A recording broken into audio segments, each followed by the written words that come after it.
Halos kalahating milyong pisong halaga ng hinihinalang shabu ang nasabat sa isang drug suspect sa Cainta, Rizal.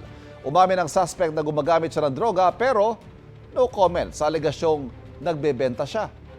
Laging una ka sa balita ni EJ Gomez, exclusive. Sa gilid ng kalsadang ito sa Barangay San Juan sa Cainta, Rizal, naaresto ng mga pulis ang lalaking tulak umano ng ilegal na droga.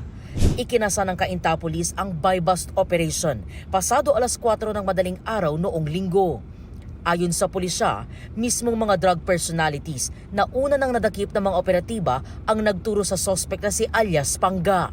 Sinasabi na malaking pusher nga si alias Pangga at nagkanda kami ng validation to confirm the veracity of the information.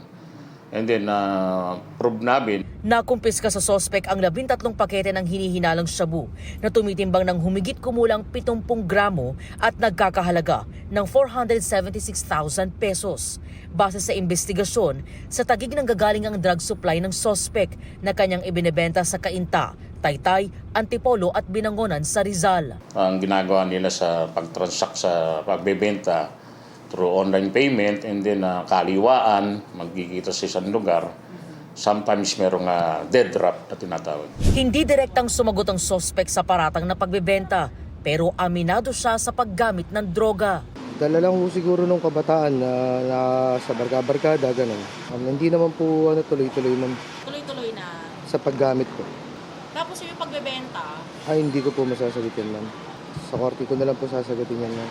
Sa records ng pulisya, dati nang nakulong ang suspect dahil din sa droga noong 2018 at 2021. Napag-alaman ding may arrest warrant para sa suspect na inisyu sa Binangonan noong 2023 dahil sa pagkakasangkot umano sa illegal drug trading. Isisilbi ito sa kanya ngayong umaga.